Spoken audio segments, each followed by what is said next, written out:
Welcome to the Fancy Thinker. I'm Jared, and today I wanted to just do some quick reviews for three books that I finished recently. And so I wanted to point out the fact that these three books are all quite different in their writing style, their tone, their makeup, just about everything about them. They're all different, just to reinforce the fact that variety really is the spice of life. And so, one of the first books I finished this month was Cloud Atlas by David Mitchell.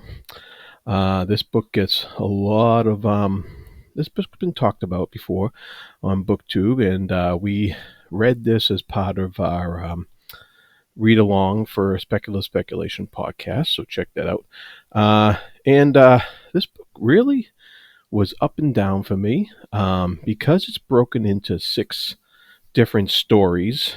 It has an odd structure to it, and it has a structure of kind of a box where it starts with one story, goes to the next, goes to the next, goes to the next, and then returns to the stories in descending order until it gets to the first story again at the end.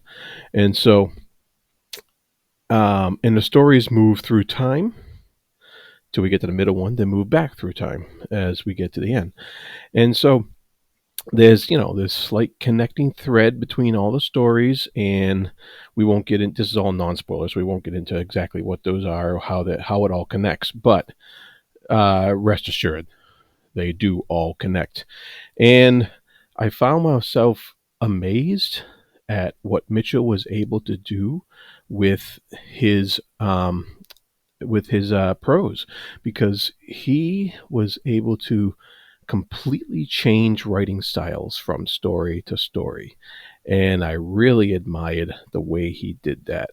And I was really just stunned by his ability to do that. I wasn't engrossed with all of the stories in here, especially the middle two. I found a little tough to read at points. He uses a really strange language metric for the middle story that he really plays with how people talk, because it's supposed to take place far, far, far in the future.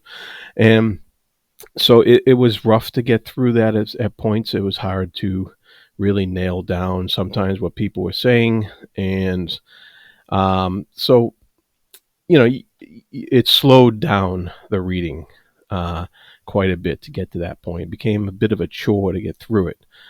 Once you do, it the payoff of the story does warrant getting through it and enjoying the rest of the book as well. So I felt it had that kind of. It's not a flaw though. It was designed that way, and it was meant to be that way, and it was rewarding once you got it. And so I really enjoyed just the aspect of the monumental task that was put together for in order to put this book together the way he did. And so I think there's a lot to be found in here for the various stories that are in here for anybody who wants to read this. It does delve into the science fiction because of the speculation about the futures and stuff like that, and it does delve a little bit into the fantasy realm with the connecting threads between the characters. But it's very literary for what it is, and I find it on the bookstores. You find it a lot in the literary fiction sections. So it crosses genre boundaries seamlessly, and really could fit into anybody's expectations of what to get out of this particular book. And so, like I said, if you've read this book and want to follow along on the podcast, Speculative Speculations, to see deeper thoughts about this book in particular, please follow that. And overall, I'm very glad I read this book, and I'm glad I watched a movie to go along with it. I thought the movie was very complimentary to it, not exact, but complimentary, and so a complimentary adaptation, if you will. All right. Next, we take a left turn and go into the graphic novel sphere with Cormac McCarthy's The Road by Manu, Larcenet. And I got to say, this book blew me away. It was something else, mainly because of the artwork. It was atmospheric, moody, dark, compelling. This was a book with very little words, and it was the artwork that was a star that really moved the story along. It just, I mean, look at that. Storytelling in pictures. And it doesn't really get much better than this as far as the comic book art form. This guy really had a good handle on what he was trying to convey from this book, this adaptation. He really had a good handle on the story, and I can't really say too much about this without giving stuff away. But if I did not read the original novel, but I feel I got a full experience of what this novel is about by reading this graphic novel version of The Road, and I am quite happy with my purchase because I was a little worried about it. I mean, it is a little steep in the price range, but once I read it, I couldn't put it down. It went very quickly, but yet so absorbing. You really this artwork just I can't praise it enough.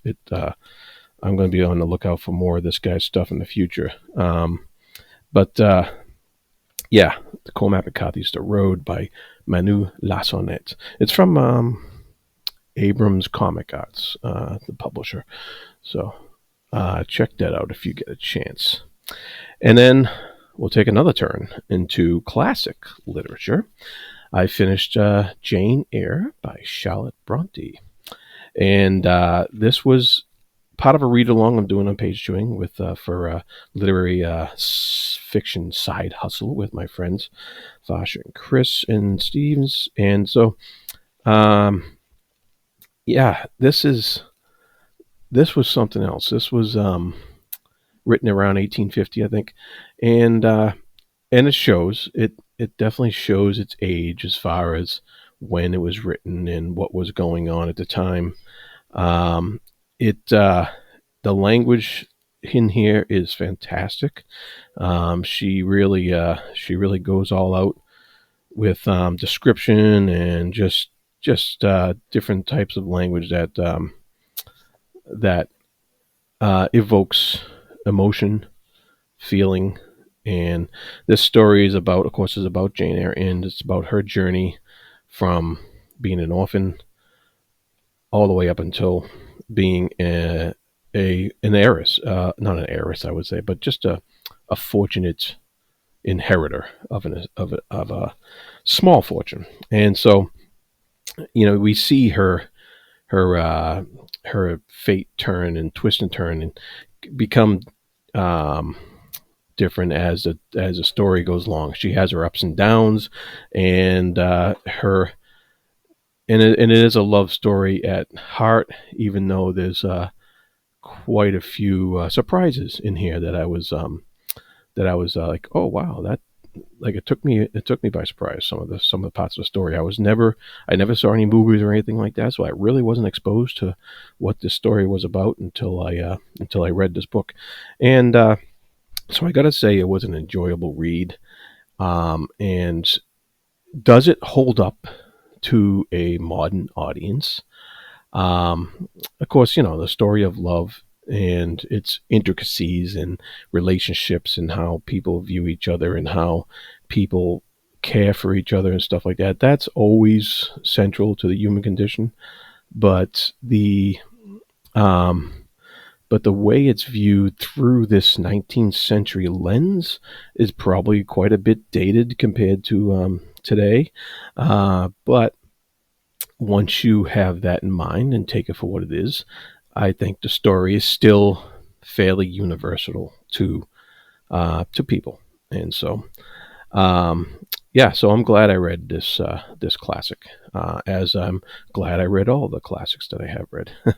So, Jane Eyre by Charlotte Bronte. So yeah, this is, once again, this is 3 different books, 3 completely different styles, formats, what have you, um, genres, all the above, and it just goes to show you that the variety of literature out there that is available to us, is near endless. There's so much stuff, and there's so much stuff that we shouldn't restrict ourselves to labels on books. We should really expand our horizons. And I am the fantasy thinker, and I read mostly fantasy.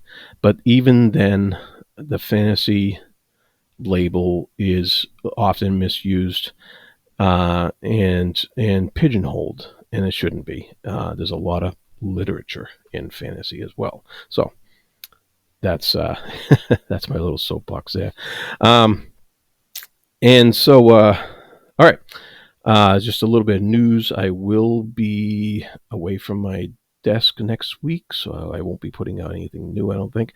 But I will be at ICFA, the International Conference for the Fantastic in the Arts, and so I'm hoping to have a good time and meet some new people down there, and catch up with some friends, and so that would be really cool. And maybe I'll tell you about it when I get back.